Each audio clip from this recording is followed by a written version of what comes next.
Here we go. Oh man, this feels so good. Feels great. All right, man, let's get to it. Mic check. 1 2 1 2. Y'all know what day it is. Y'all know what time it is, and y'all know who y'all looking at. Welcome, ladies and gentlemen, to another episode of Club Pizzle.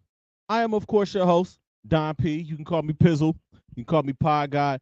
I'm still not going by Unc. I'm gonna let Shannon Sharp have that for another couple of weeks. Okay, he can keep it. I want to thank you guys, each and every last one of y'all out there, for y'all continued support of this podcast. I want to thank each and every last one of you guys for your continued support of this platform, and thank you for supporting all of my other podcasts. I know I do a lot. I'm busy. I like to keep myself busy. I can't be the pod guy. I can't have this name, and I'm not potting. Make sure you guys like, subscribe, and share YouTube, Facebook, Spotify, whatever platform that you are watching this or listening to this on. Make sure you like it. Make sure you share it, and make sure you subscribe, especially YouTube, especially to Spotify. I'm trying to bring more of my traffic over there.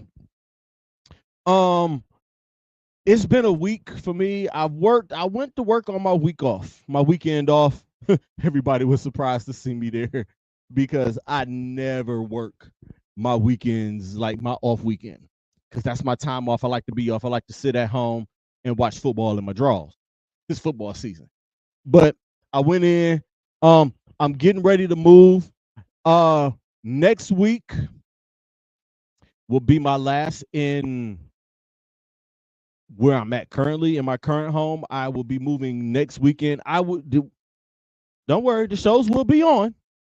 But I'm in the middle of packing things up. Like me and the wife, like my wife has been working super hard in packing this house up, and like I don't know where I would be without my wife. Like if it was me moving by myself, like half of the stuff in this house would still be out and not packed up. But I thank God every day for my wife. My wife is like she's my wife. Shout out to Mrs. Pizzle, man. Shout out to my guy Lex Vegas having me on last week. Y'all know I did my shows early. I did them. I put them out on Wednesday last week. We back on in our Thursday slot. But shout out to my guy Lex Vegas, his last show over at Redline Radio. Those guys, he will be moving to a new place. He's coming back October the 3rd, I believe he told me. He's coming back. Him, Timbuktu, the corner guy, gang. You know, gang over there, man. Lex is family. I'm always support Lex. I'm always push what Lex is doing. So, just be on the lookout for Lex moving into his new home. And that's crazy because he's going to be moving into his new home. And October 3rd will be, October 1st, Tuesday night's main event, the first show over in the New Digs. And then Pizzle's Picks at 7 on Thursdays and Club Pizzle at 8. I'm like, everything is going according to plan. It's just a matter of packing things up. Anybody who's moving or who has moved, y'all know this process sucks. Packing up, and then like the packing up is one thing, but it's the moving the stuff out. It's breaking certain things down. I think I'm gonna have to break my my spiffy desk here down, or at least take the I got stuff to do. I got stuff to take apart, which I don't want to do because I don't want to lose the screws and stuff like that. I hate moving. Just know that. I hate moving. But things got to get done, and they will be done by the time it's time for me to move. But let's get to it, man, because y'all know my motto.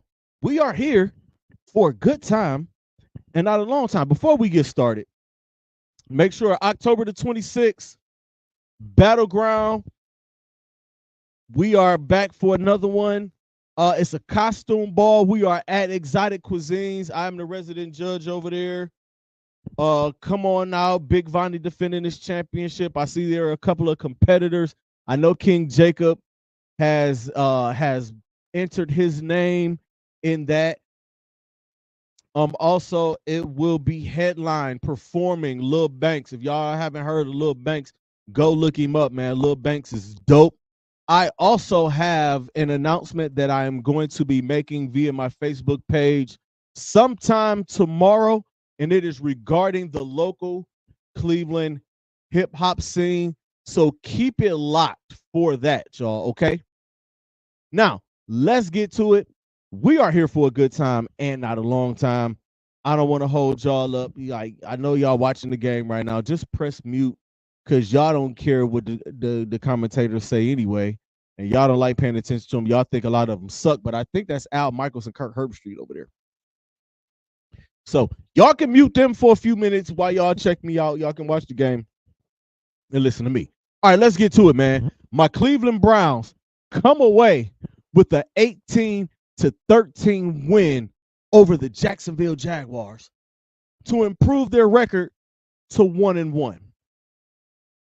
It was ugly, but listen, it's like I always say, I'll take an ugly win over a moral win any day. You know why? Because the ugly wins count in the standings. A moral victory does not count. A moral victory means you lost the game. You did some things, but you lost. But this team, it started off beautiful. 16, 17 play drive. The first drive, the whole script. If they skipped the first 15 plays, Kevin Stefanski was dipping into another bag with the last couple of plays on that first drive. And like they were off to the races, man. The defense was great for a while. Like holding the team like Jacksonville to 13 points, a quarterback like Trevor Lawrence, who I think is a damn good quarterback. He's a good quarterback. And he's a player. He's won a playoff game. He's been in the playoffs. He's won before. But the Jacksonville Jaguars fall to 0-2 with the loss at home there. But the Browns defense, with the exception of a few little breakdowns, the Greg Newsome play getting beat deep and it looked like he got pushed off his spot or however the hell that deep pass. It was a beautiful pass by Trevor Lawrence. But defensively, they came up big. Deshaun Watson, 22 of 34 for 186 yards, no touchdowns, no picks. No picks is important. And he ran for a touchdown. Matter of fact, he scored the Browns' only touchdown of the game.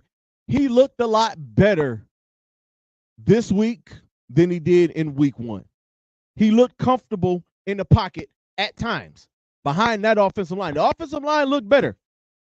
I still need Jed Willis and Jack Conklin back. I love DeJuan Jones, but he's not ready yet. And y'all know how I feel about James Hudson. I heard his name, but I didn't hear his name a lot. I heard it enough. I got something I need to get to, but I'll get to it with Deshaun. He looked more comfortable. He looked decisive in his throws at times. But he scares the hell out of me. I don't know if it's just me or maybe I know it can't just be me. When he starts scrambling, I get worried. This is like, get the ball out of there. I don't want him to get hit because he's kind of fragile. And like, I'm still thinking about the shoulder. He's saying that the shoulder is healthy. The doctors have cleared him. He's throwing the ball better. It looks a whole lot better. He looked a lot better. He looked like we saw glimpses of Houston Deshaun Watson. He looked like, at times in this game, he looked like the guy that the Cleveland Browns gave the largest guaranteed contract in NFL history to. At times, he looked like that. With that offensive line breaking down and him making plays, he's making one and two guys miss, and he's scrambling out of the pocket, and he's finding his guys. So I'm encouraged by that. I'm still, when he's rolling out, sometimes to me, he's a little reckless. It seems like, it looks like recklessness. It looks like chaos, but he might be in some control. Again, 22 of 34, 186, and he ran for a touchdown. The running backs, like the running back by committee, Jerome Ford has 7 rushes for 64 yards, and Dante Foreman had 14 for 42 yards combined. That's 21 rushes for 106 yards. I'm okay with that. Jerry Jeudy had a run. Watson added 20 to that total. So I'm encouraged. The running game, like when you have a lead, you do have to run the ball. I'm still not going to question Kevin Stefanski's play calling because, again, at times it's awesome and at other times it's questionable. I'll get to it. Jerry Jeudy, welcome to Cleveland, buddy. Yeah, you scored a touchdown last week, but this week you had a game. 5 catches, 73 yards. I don't know about you guys, but I explain that on this show all the time. I watch the all 22 view of Browns games. And it gives you like the eye in the sky and like you get to see a lot of things. Jerry Jeudy is always open. Jerry Jeudy gets his separation. Jerry Jeudy gets open. All of those guys get open. Kevin Stefanski schemes those guys open. Ken Dorsey schemes those guys open. 5 catches, 73 yards for him. Elijah Moore had 6 catches for 44 yards. Amari Cooper, I'm still looking for you. And Amari Cooper, I am so upset at you. You are off to a slow start. This is the second game in a row where you have dropped a pass that I've seen you catch for the last decade and a half, going back to your days at Alabama. I'm not going to say that you're not happy here and that you don't want to be here. But if you don't want to be here, tell us you don't want to be here. And I'm sure Andrew Berry will find you a nice home. Okay? We need you out there. Deshaun Watson needs you out there. You got to catch the ball, dog. Elijah Moore, like drop passes, you can't have them. Especially when you're open. Open, wide open. You got to catch them when you got the separation. Get your hands on the ball, squeeze that thing, and pull it in. Pause. You got to make catches. There was a certain, I'll get to it. Myles Garrett, grown man. They hold Myles Garrett every play.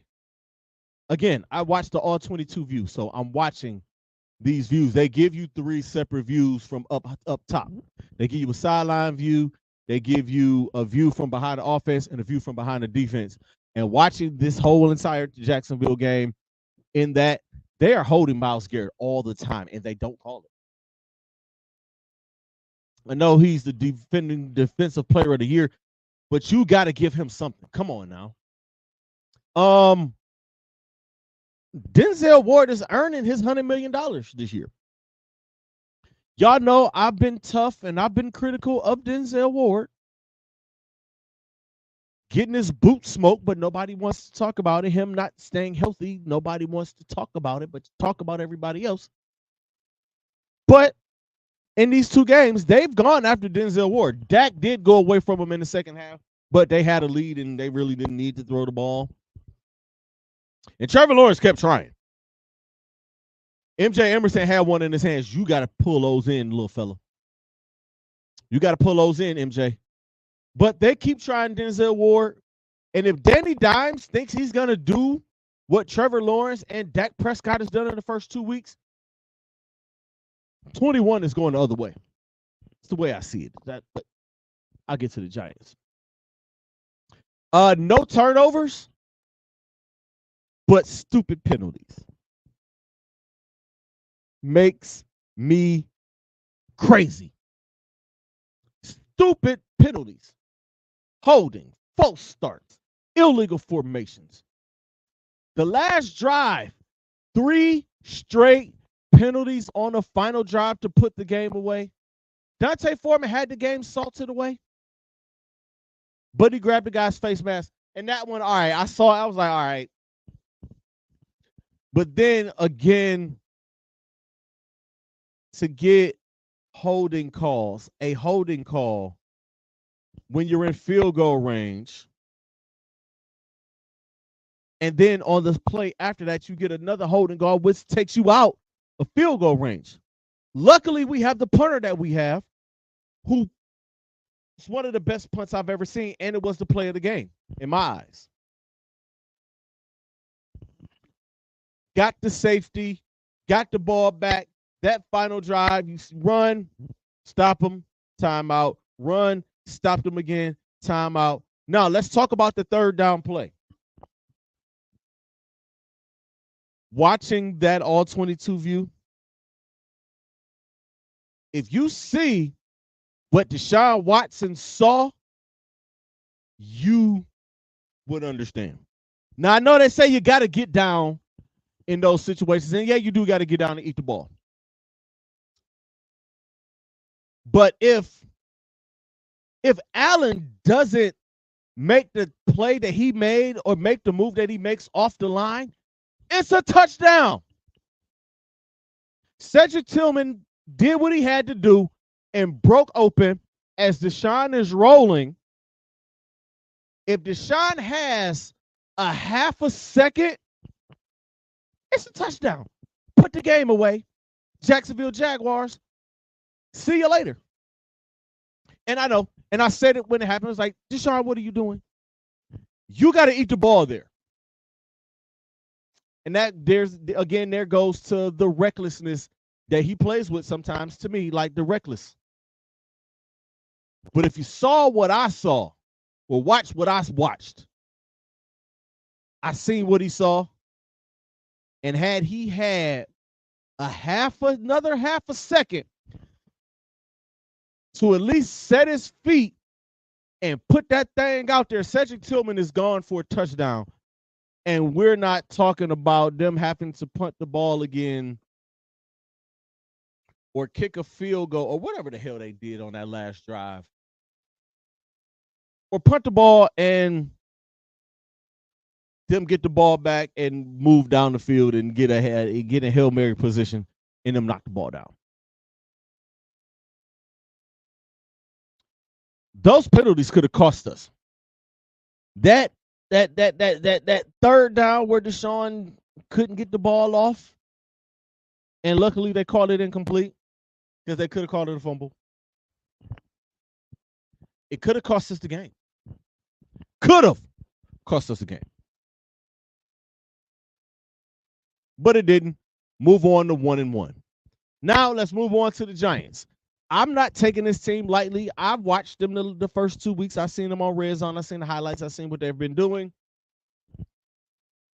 I've seen how bad Daniel Jones has been playing, but I'm still not taking them light. It's the NFL. Any given Sunday is real. It's cliche, but it's real. I think Daniel Jones is on borrowed time. Unless, honestly, let's be honest.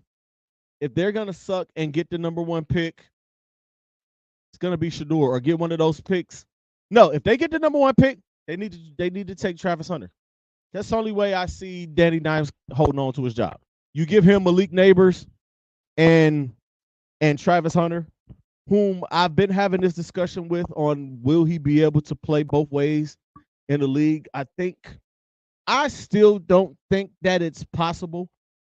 I have to see it for him to play full-time both ways, not how Deion or Charles Woodson or Champ Bailey did early on in their careers. I have to see him do it full-time on the next level. We've seen him do it at Colorado and do it well. He is that dude. And should be the Heisman front runner, him and Cam Ward of Miami. Yes, I'm throwing my Hurricanes. I'm biased there. The Giants' defensive line is legit. But at home, the Cleveland Browns should win this game by 2 scores. If you ask me, they should win it by 2 scores. Let's move on to some good news. Something that came across the wire today. The Cleveland Browns will be inducting 2 new legends into their Hall of Legends. One being Phil Dawson, and the other being Jim Donovan. I'm happy for both of those guys. Phil Dawson is the best kicker that the Browns have ever had. Yes, better than Lou Groza, better than Matt Barr, better than Matt Stover. Phil Dawson was the reason from 99 to whenever he played. He's the reason. He's the only kicker that can kick in this building. And y'all know what it is with Jim Donovan, man. Jim Donovan is one of the best to ever do it. Oh, let me get that. All right. So, yes, man, we have to, like, I wish I was going to this game because I want to be there for this. On the Browns injury front, Jed, Jack, no Njoku. Miles is not practicing, but we're gonna see how that pans out. It's only Thursday. Like, the injury reports on Thursdays are shoddy at best. But Njoku is out again with that high ankle sprain. That thing gonna bother him for the rest of this year. That's just what it is. That's what happens. I got one more thing on the Browns, and I'm trying to find it. My phone wants to be stupid today.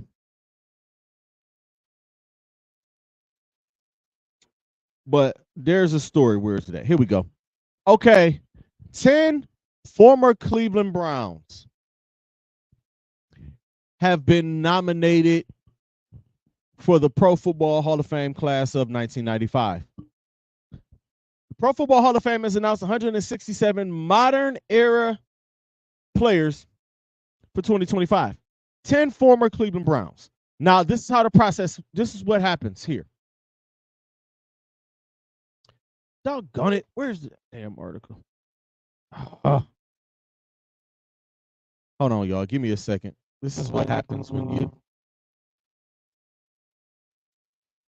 Here we go. Jesus. Bear with me. Again, man, it's been a week. It's been a long week. But a screening process will take place, reducing this list to 50 players. In mid-October, the selection committee will meet again next year on a date yet to be determined to finalize the class of 2025. So it is 167. 50 will be finalists by mid-October. And then they finalize it, and then Super Bowl. The class of 2025. The 10 Cleveland Browns that are nominated: Jake Delhomme, who played for the Browns in 2010, Jeff Garcia, who was the Browns quarterback in 2004, Jamal Lewis, who had his best days with the Ravens.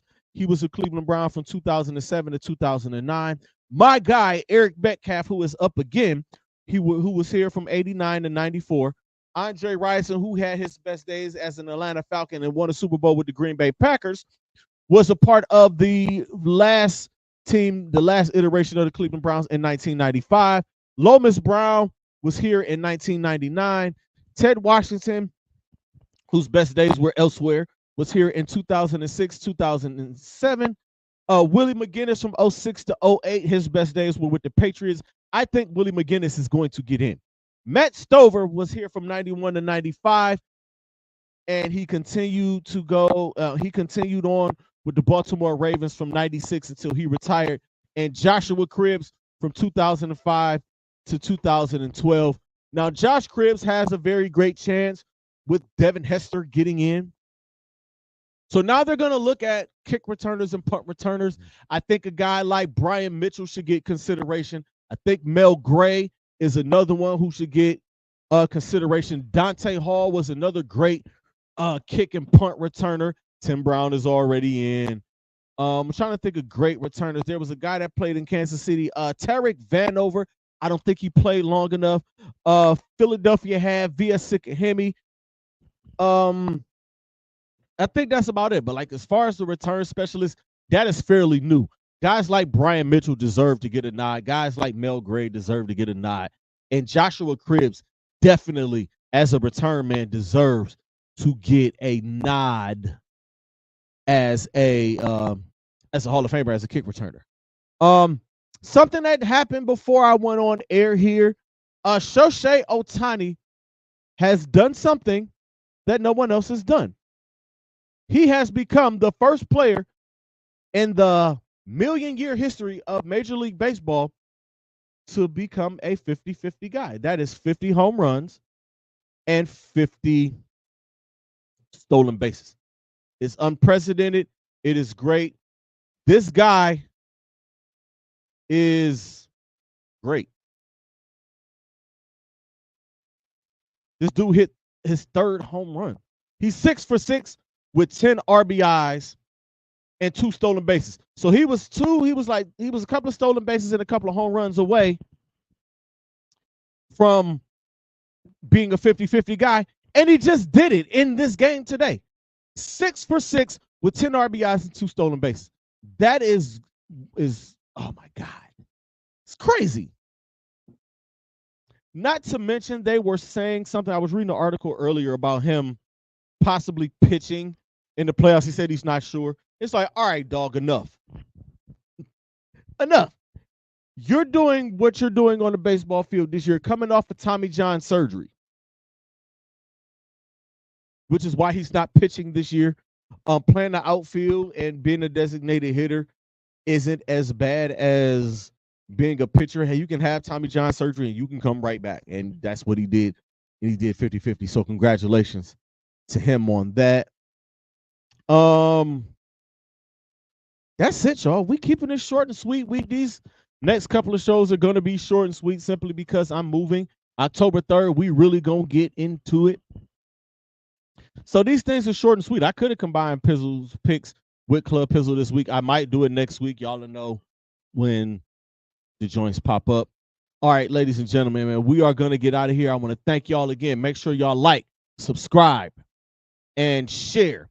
Facebook, YouTube, Spotify, wherever you guys listen to your pods at. Also, be on the lookout for my announcement regarding the local Cleveland hip hop music scene here.